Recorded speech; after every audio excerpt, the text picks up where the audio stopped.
The Pied Piper is usually remembered as a fairy tale, but the older story begins like a missing person case. In Hamelin, a town legend claims that children vanished in the year 1284, and the song came later. That date matters because it gives the legend an unusual historical weight. Many fairy tales float outside time, but this one keeps pointing back to one place, one year, and one wound. The most famous version says a piper cleared Hamelin of rats, asked for payment, and then punished the town when the leaders refused. It is simple, vivid, and morally sharp. But the rats may be a later addition. Earlier traces focus less on plague-like animals and more on the loss of children, which makes the legend darker and historically stranger. Hamelin's old visual memory helped keep the story alive. Paintings, windows, and local references turned the event into something the town could not fully forget. One tradition speaks of children leaving through a gate or street, and that detail is important. Legends often preserve geography when they lose certainty about cause. The piper himself is a visual mystery, half entertainer, half outsider, half judge. His music is not decoration. It is the force that moves the story from ordinary town life into irreversible loss. That is why the tale works so well. The town thinks it is negotiating with a hired worker, but the story slowly reveals that it is dealing with something closer to fate. The unpaid debt is the moral engine. In one reading, the legend is about civic greed. Leaders benefit from labor, then refuse to honor the bargain once danger has passed. In another reading, the story may echo migration. Medieval Eastern settlement movements drew young people away from German towns, and later memory may have turned departure into enchantment. That theory does not solve everything, but it explains why a community might remember young people leaving and later describe the departure as a kind of spell. Other explanations have been suggested too: disaster, recruitment, disease, ritual, or metaphor. The legend survives partly because no single answer has fully replaced the mystery. The rat episode became dominant because it gives the story a clean beginning. A town has a problem, a specialist solves it, and then betrayal creates consequences. But a clean story is not always the oldest story. The popular version may be easier to tell precisely because it smooths out the rougher historical memory underneath. By the early modern period, printed retellings helped spread the piper far beyond Hamelin.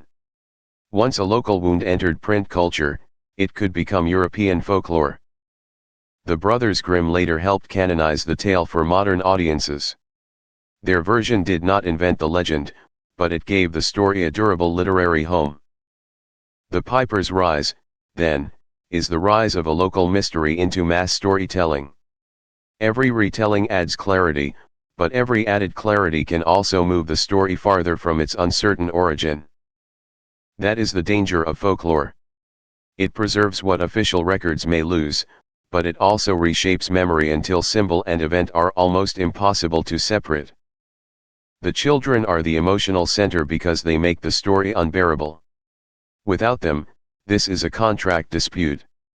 With them, it becomes a myth of communal failure. The piper's fall begins when he becomes too useful as a simple villain.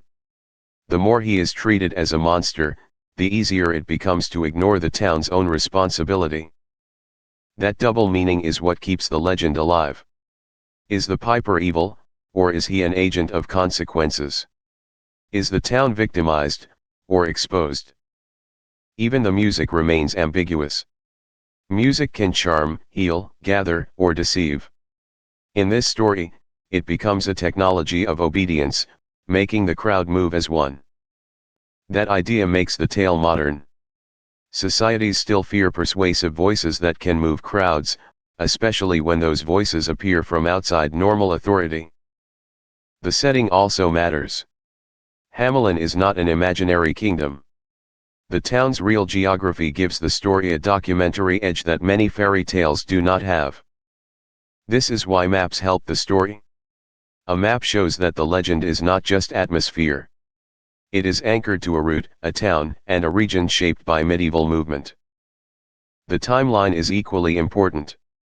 The tale moves from possible event, to local memory, to printed folklore, to children's literature, to modern metaphor. That transformation is the real rise and fall. The piper rises as a powerful symbol, but falls whenever the mystery is reduced to a neat children's fable. For a documentary audience, the responsible version is not to pretend the myth is verified history. It is to show what is documented, what is tradition, and what remains unresolved. That distinction makes the story stronger, not weaker. Mystery is more compelling when the viewer knows which pieces are firm and which pieces are still open. The legend also warns against civic amnesia. Hamelin remembers because the story says a community can lose its future when it fails to honor truth, labor, or obligation. Modern adaptations often emphasize horror or fantasy, but the deeper tension is social. The scariest part is not the pipe. It is the possibility that the town caused its own haunting. A stronger evidence check starts with what the old records do and do not say. The date 1284, the town setting, and the memory of departed children carry more weight than the later rat cleaning episode. That missing rat problem matters. If rats entered the tale later, then the familiar revenge plot may be a storytelling frame wrapped around an older wound. Migration theories are not a magic key either, but they explain why medieval memory might turn departure into enchantment. Recruiters, settlement movements, and family loss could all leave traces without leaving a courtroom-style record. The most responsible version keeps three layers visible at once: documented local memory, later folklore, and unresolved interpretation. The story becomes more valuable when the viewer can see the seams. The date itself deserves attention. When a legend holds tightly to a specific year, it behaves differently from a wandering fairy tale. It asks the audience to treat memory like a clue, even when the clue is incomplete. Place matters just as much. Hamelin is not a dream kingdom with no map. It is a real town, and that geographic anchor forces every serious retelling to stay close to history, even when the explanation remains uncertain. That is why the children cannot be treated as a decorative detail.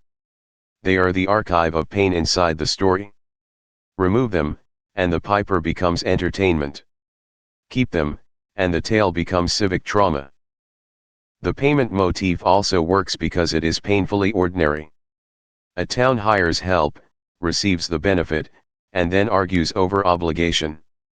The supernatural revenge grows from a very human failure of contract and trust. Printed versions made the story travel faster, but print also hardened choices that may once have been fluid.